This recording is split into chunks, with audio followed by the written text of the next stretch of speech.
আল্লাহ বলেছেন ফাইন্না মাল উসরি ইউসরা, কষ্টের পরেই আছে সুখ। কষ্টের পরেই আছে সুখ। আমাদের জীবনে সুখ বেশি, কষ্ট কম। কয়দিন না খেয়েছিলাম, কয়দিন বিপদে পড়ছি, কয়দিন ডাকাইতে ধরছে, এক মাসের মধ্যে অসুস্থ থাকি কয়দিন আর সুস্থ থাকি কয়দিন, এটা হিসাব করে না। অসুস্থ যে ছিল খালি এটা খেয়াল রাখে, আছে না নাই? তার মানে ইন্না মাল উসরি ইউসরা, দুঃখের পরে আছে সুখ, মোটিভেশন। প্রাণটা আবার উদ্বেলিত হয়ে ওঠে, তাই তো আসলে তো দুঃখের পরে সুখ। এজন্য কষ্ট যখন পাবেন, অসুস্থ যখন হবেন, ওইখানেও আনন্দ করবেন, কারণ সামনে আরাম আসতেছে। সুবহানাল্লাহ পড়েন। মুমিনের হারাবার কিছু নাই, দুঃখ পাওয়ার কিছু নাই। মুমিন অসুস্থ হলে অসুস্থতার মাধ্যমে, তার রোগের মাধ্যমে তার গুনাহ ঝরে যায়, সে আল্লাহর কাছে প্রিয় হয়ে ওঠে। তা আমাদেরকে কেউ হারাইতে পারে? কথা বলেন, আমাদের কেউ ভয় দেখাইতে পারে? মোটিভেশনাল সূরা, সূরাতুল ইনশিরাহ আর সূরাতুদ দুহা। এখানে অনেক হিউজ মোটিভেশন আছে। যারা হতাশ, যাদের জীবন ভাল লাগে না, মরে যেতে মনে চায়, গার্লফ্রেন্ড গালি দিছে, আছে না নাই? আবার বয়ফ্রেন্ড গার্লফ্রেন্ডের গালি দিছে, এ ওড়না পেঁচায়া ফ্যানের মধ্যে ঝুলে আত্মহত্যা করে। আহা, কত বড় পাগল! তুই মরলি কেন? গালি দিছে তো কি হয়েছে? হ্যাঁ, বুঝতে চায় না, হতাশ হয়ে যায়। আর বয়স কম তো, ইচড়ে পাকা, অল্পতে কাবু হয়ে যায়। এই সূরাগুলো পড়ে না, এখানে আশার বাণী আছে। আজকে আমি জানি কথা শোনাবো আপনাদেরকে, শুরুতে আগে সংক্ষেপে বলে দিই। এই সূরার মূল কথা হচ্ছে, মানে সেন্ট্রাল থিম বা সাবজেক্ট ম্যাটার, সূরাতুদ দুহার কেন্দ্রীয় আলোচ্য বিষয় হচ্ছে নিরাশ হবেন না, হতাশ হবেন না, হাল ছাড়বেন না। ভরসা রাখবেন কার উপর? মুমিনরা নিরাশ হয়, হতাশ হয়, হাল ছাড়ে নাকি ভরসা রাখে?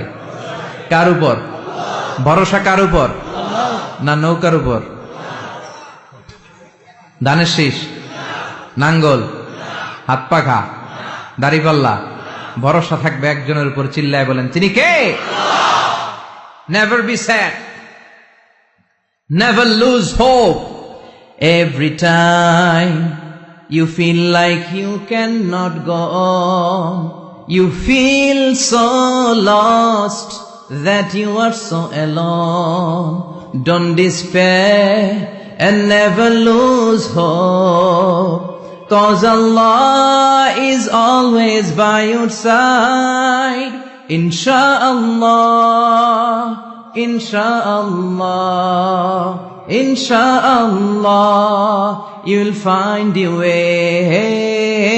Insha'Allah, Insha'Allah, Insha'Allah, you'll find your way. Every time you feel like you cannot go on, you feel so lost that you are so alone. Don't despair and never lose hope, 'cause Allah is always by your side. Insha'Allah, pardon? Insha'Allah, Insha'Allah, you'll find a way. Insha'Allah, Insha'Allah, Insha'Allah, you'll find a way. ঠিক কি না? কি সুন্দর nasheed! Never lose hope, you will find your way. তুমি তোমার পথ খুঁজে পাবে। আমাদেরকে পথ দেখায় কে? আল্লাহ। এজন্য সূরাতুদ দুহার কেন্দ্রীয় আলোচ্য বিষয় হচ্ছে হতাশ হওয়া যাবে না, নিরাশ হওয়া যাবে না, হাল ছাড়া যাবে না। ভরসা রাখতে হবে একজনের উপরে। চিৎকার করে বলেন, তিনি কে? আল্লাহ। হতাশ যারা, ফ্রাস্ট্রেটেড, আপসেট পিপল, তাদের জন্য, হতাশ ব্যক্তিদের জন্য এই সূরাটা একটা আলোকবর্তিকা, একটা আলোর মশাল। এই সূরাটা পড়লেই হতাশ ব্যক্তিরা মনে শান্তি পায়, আশা ফিরে পায়, দিক ফিরে পায়। ঠিক কিনা? এই সূরাটা নাজিল হওয়ার একটা ব্যাকগ্রাউন্ড আছে, শুনবেন। বিষ্ণু ঈসা ইসলামের কাছে যখন ওহী নাজিল হতে শুরু করলো, বিষ্ণু ঈসা ইসলাম ওহীর কথাগুলো পৌঁছে দিতে লাগলেন। যাই নাজিল হতো বিষ্ণুনবী পৌঁছে দিতেন। বিশ্বনবী সাহাবাদের কাছে শেয়ার করে দিতেন, যেটাই নাজিল হতো তিনি পৌঁছে দিতেন, যেটাই। কারণ আল্লাহর আদেশ, ইয়া আইয়ুহার রাসূল বাল্লিগ মা উনজিলা ইলাইক, ও নবী আপনার কাছে আমি ওহী থেকে যা নাজিল করি সব পৌঁছে দেন, একটাও গোপন করা যাবে। আল্লাহর কাছ থেকে বিশ্বনবী যে সমস্ত মেসেজ, ইনফরমেশন, তথ্য, রেভেলেশন, ওহী পেয়েছে, একটাও কি বিশ্বনবী গোপন করেছে? সব প্রকাশ করে গিয়েছে, সব শেয়ার করে গিয়েছে। বিশ্বনবী শেয়ার করতে লাগলেন। সকালে যা নাজিল হয় শেয়ার করেন, দুপুরে নাজিল হয় শেয়ার করেন, রাতে নাজিল হয় শেয়ার করেন, শেয়ার করতে লাগলেন। কিন্তু কি অবাক করা কাণ্ড, হঠাৎ করে এই ওহী আসার ধারাবাহিকতা আল্লাহ বন্ধ করে দিলেন। ওহী আর আসে না, আকাশ থেকে নতুন তথ্য আর নামে না। ঘটনা কি? ওহী আসে না কেন? তথ্য আসে না কেন? জিব্রাইল আসে না কেন? কোন বর্ণনা এসেছে 15 দিন, কোন বর্ণনায় 1 মাস, 3 মাস, এমনকি 6 মাস পর্যন্ত বর্ণনা পাওয়া যায় যে বিশ্বনবীর কাছে 6 মাস ওহী আসে নাই। বিশ্বনবী তো অবাক, ঘটনা কি? ওহী নামে না কেন? আর ওহী না আসলে তো বিশ্বনবী শেয়ার করতে পারে না। এতদিন যা আসতো বলে বেড়াতো, এখন আসেও না, বলতেও পারে না।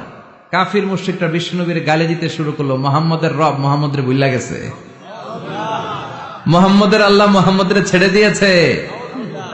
বিশ্বনবীর চাচি আবু লাহাবের স্ত্রী উম্মে জামিল বলতে শুরু করলো, কি মুহাম্মদ, তোমার শয়তানটা তোমার কাছে আসে না? না, শয়তান দ্বারা তিনি জিব্রাইলকে বুঝিয়েছেন যে তোমার জিব্রাইল তোমার কাছে আসে না। এভাবে সবাই গালমন্দ করতে শুরু করলো যে মুহাম্মদের আল্লাহ মুহাম্মদকে ভুলে গিয়েছে। বিষ্ণু ঈসা ইসলাম নিজেও হতাশ হয়ে গেলেন, কি রে ওহী আসে না কেন? আমার কোনো ভুল হচ্ছে না তো? আমার কোনো অপরাধ হয়ে গেল না তো? আল্লাহ কি আমার উপর অসন্তুষ্ট হয়েছেন? আল্লাহ কি আসলেই আমারে ভুলে গেছেন? আল্লাহ কি আমাকে ত্যাগ করেছেন? তিনি কি আমার উপর রেগে আছেন? আমরাও মাঝে মাঝে এরকম হতাশ হয়ে পড়ি। এরকম হতাশ লোক আছে না নাই? কিরে আমার দোয়া কবুল হয় না কেন? আল্লাহ আমার ডাকে সাড়া দেয় না কেন? আমার জীবনে এত দুঃখ কেন? আমার জীবনে তো ভালো কিছু হয় না, খালি সব কষ্ট আমার কেন? এরকম আছে না নাই? এরকম হতাশদের জন্য এই সূরাটা একটা আলোকবর্তিকা, মোটিভেশনাল সূরা। আলহামদুলিল্লাহ পড়েন। বিশ্বনবীকে আল্লাহ আশ্বস্ত করলেন আর এই সূরাটা নাজিল করলেন আর বললেন, ওয়াদ-দুহা, ওয়াদ-দুহা।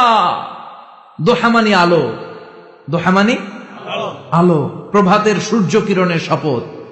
Look up, the sunlight, it's a very beautiful day out there. ও নবী হতাশ হবেন না, বেরোন, সকালের সূর্যটা কত সুন্দর, কি ঝলঝলে পৃথিবী, ফকফকে আর তকতকে, দেখলেই মনটা ভরে যায়, ঠিক কিনা? দোহা, দোহা মানে আলো, আশার আলো, সম্ভাবনার আলো। আমাদের জীবনে আলোর দরকার আছে না নাই? আলো না থাকলে আমরা বাঁচতে পারবো? আলো লাগে বড় ভালো। এই আজকে আলো না থাকলে আমার দেখা যেত? এজন্য কোরআনকে আল্লাহ আলো বলেছেন। কোরআনকে কি বলেছে? কিতাবুন আনজালনাহু ইলাইকা লিতুখরিজান নাসা মিনাল যুলুমাতি ইলান নূর। ও Muhammad, I've revealed this holy Quran unto you to lead the mankind out of darkness into the light. অন্ধকার থেকে লাইট, লাইট মানে কি? আলো, আলোর দিকে নেওয়ার জন্য এই কোরআন পাঠিয়েছি। আবার বিশ্বনবীকেও আল্লাহ নূর, নূরের সাথে তুলনা করেছেন। আবার বিশ্বনবী আল্লাহর কাছে নূর চাইতেন, বলছেন, আল্লাহ আমার ডানে আলো দাও, আমার বায়ে আলো দাও, আমার সামনে আলো দাও, পিছনে আলো দাও, উপরে আলো দাও, নিচে আলো দাও, আমার দেহে আলো দাও, আমার মাংসপেশির ভিতরে আলো দাও, আমার হাড্ডির ভিতরে আলো দাও, আমার জন্য তুমি আলো দাও। পড়েন আমিন। এজন্য আলো ছাড়া বেঁচে থাকা অসম্ভব। আল্লাহ তাআলা আলোর নামে সূরা দিলেন, সূরাতুদ দুহা, প্রভাতের আলো, প্রভাতের সূর্য কিরণের শপথ, আলোর শপথ। সুবহানাল্লাহ পড়েন। এরপর আল্লাহ বললেন, ওয়াল-লাইলি ইযা সাজা, আলোর শপথ, সকালবেলার সূর্য কিরণের শপথ। দ্বিতীয় আয়াতে আল্লাহ বললেন, রাত্রিবেলার শপথ, যখন রাত্রিটা নিঝুম হয়, হয় নিস্তব্ধ, নিঝুম আর নিস্তব্ধ রাতের শপথ। তাহলে আল্লাহ আলোর কসম কাটলেন, তারপরে অন্ধকারের কসম কাটলেন, ঠিক কিনা? আলো দ্বারা মূলত আল্লাহ তাআলা ওহীর আগমনকে বুঝিয়েছে, আর অন্ধকার দ্বারা আল্লাহ তাআলা ওহীর অনুপস্থিতি বুঝিয়েছে। এটা দিয়ে আল্লাহ বুঝাতে চাইলেন, ও নবী, কাফির মুশরিকরা আপনারা গালি দেয়, ওরা বলে যে আমি আপনারে ভুলে গেছি, আমি আপনারে ত্যাগ করেছি, আমি আপনার প্রতি অসন্তুষ্ট। না না, আমি ইচ্ছা করে ওহী পাঠাই না, কারণ সব সময় আলো থাকলে ভাল লাগে না, কিছু সময় অন্ধকারের দরকার আছে না নাই? বুঝে শুনে উত্তর দিয়ে। 24 ঘন্টা আলো, 365 দিন খালি আলো আলো আরো আলো। যদি সূর্যের আলো সব সময় থাকে 365 দিন, ভাল লাগবে? রাতে ঘুমাবেন কেমনে?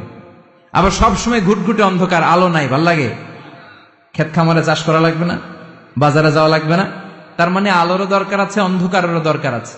এটা দিয়ে আল্লাহ বুঝাতে চাইলেন নবী ওহী নাজিল করা যেমনি দরকার আছে, মাঝে মাঝে ওহী বন্ধ রাখা আপনার বিশ্রাম দেওয়ারও দরকার আছে। চিৎকার করে পড়েন আল্লাহু আকবার।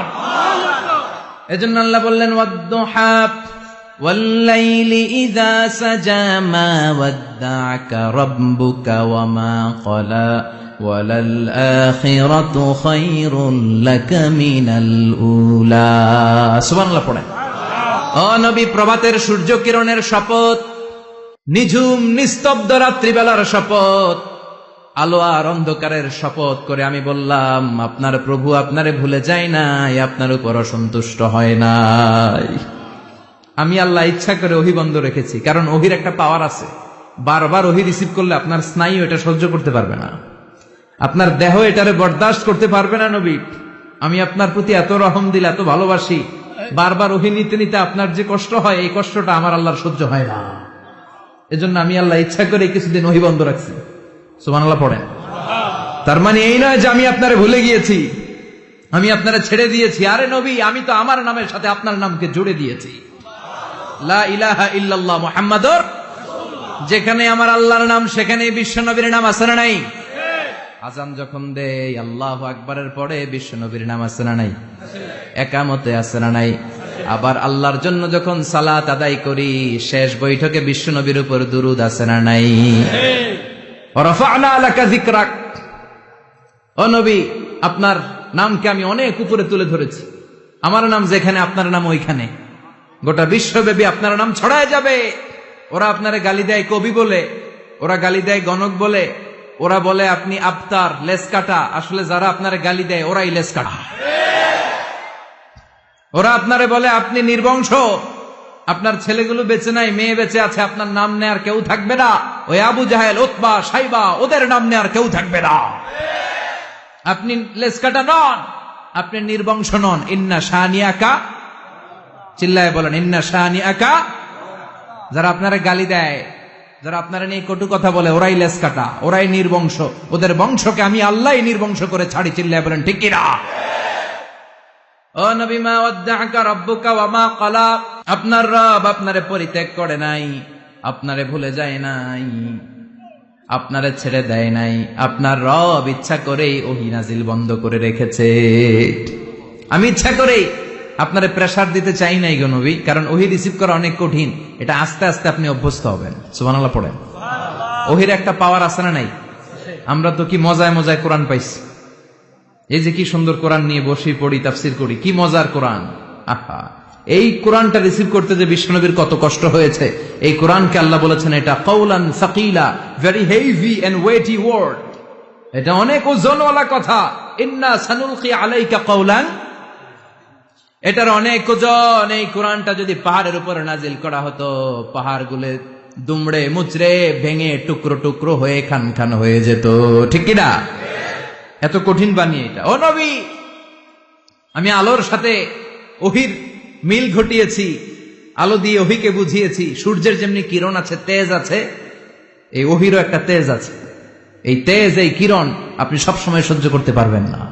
এজন্য আমি ইচ্ছা করে কিছুদিন ওহী নাজিল করা বন্ধ করে রেখেছি। সুবহানাল্লাহ পড়েন। ইচ্ছে করে আমি নাজিল করি নাই। সব সময় নাজিল হলে আপনার ভাল লাগতো না। বুখারীর বর্ণনা, মা আয়েশা বলতেন শীতের রাতে, কনকনে মাঘ মাসের শীতের রাতে যখন বিশ্বনবীর উপর কোরআনের আয়াত নাজিল হতো, বিশ্বনবী ঘেমে ঘেমে একাকার হয়ে যেতেন। হাত্তা লা ইয়াতাফাসসাদু জাবিনুহু আরাকান, বিশ্বনবীর দাড়ি আর থুতনি বেয়ে ঝরঝর করে পানি পড়তো। আমরা কম্বল গায়ে দিয়ে থাকি আর বিশ্বনবী ঘামে। সুবহানাল্লাহ কইবেন না? এটা কাওলান সাকিলা, অনেক ওজনওয়ালা কথা। আবার বিশ্বনবী যখন ওটের উপরে বসে থাকা অবস্থায় কোরআনের আয়াত নাজিল হতো, ওটের বুকটা মুহূর্তের মধ্যে বালুর মধ্যে, জমিনের মধ্যে লেগে যেত। ঘোড়ায় চড়া অবস্থায় বিশ্বনবীর কাছে যখন কোরআন নাজিল হতো, ঘোড়ার পা গুলো মরুভূমির বালুতে দেবে যেত। মাঝে মাঝে বিশ্বনবী সাহাবাদের রানের উপরে, পায়ের উপরে মাথা দিয়ে শুয়ে পড়তেন, ক্লান্ত শ্রান্ত। যায়েদ বিন হারেসা, বিশ্বনবীর পালক পুত্র, তার পায়ের উপরে মাথা রেখে বিশ্বনবী একবার কথা বলতে বলতে ঘুমিয়ে পড়লেন। ঘন্টাখানিক ঘুমালেন। যায়েদ বিন হারেসা বলে, আমার কাছে তেমন কোনো কষ্টই হচ্ছে না, বিশ্বনবীর মাথাটা খুব বেশি ওজন মনে হচ্ছে না। ঘন্টাখানিক পর বিশ্বনবীর চোখ খুললেন, আর খোলা মাত্রই ওনার উপর ওহী কোরআনের আয়াত নাজিল করতে শুরু করলো কে? যায়েদ বিন হারেসা বলে, যখনই কোরআনের আয়াত নাজিল হতে শুরু করলো আমার মনে হচ্ছে বিশ্বনবীর মাথাটা 50-60 কেজি ওজন বেড়ে গিয়েছে। বিশ্বনবীর মাথার ওজনে আমার পায়ের রান ফেটে যাবে, আমার পায়ের হাড্ডি ফেটে যাবে, আমার পাটা ভেঙে খান খান হয়ে যাবে মনে হচ্ছিল। তার মানে কোরআনের আয়াত যখন নাজিল হয় বিশ্বনবীর উপর একটা প্রেসার আছে না নাই? এই জন্য আল্লাহ বললেন, নবী আমি আপনার ভুলে যাই নাই। কাফেররা যেমনি আপনার গালি দেয় যে আমি আপনার ভুলে গিয়েছি, আপনার উপর আমি অসন্তুষ্ট, নেভার, অসম্ভব। আমি আপনার উপর কখনো অসন্তুষ্ট নই, বরং আমি ইচ্ছা করি আপনার উপর থেকে প্রেসার কমিয়ে দেওয়ার জন্য কয়েকদিন ইচ্ছা করে আপনার ছুটিতে রাখছি। সুবহানাল্লাহ পড়েন, যাতে করে আবার এনার্জি গায়ে নেওয়ার পরে নতুন করে কোরআনের আয়াত রিসিভ করার জন্য আপনি সক্ষম হন। চিল্লায় পড়তে হবে আল্লাহু আকবার।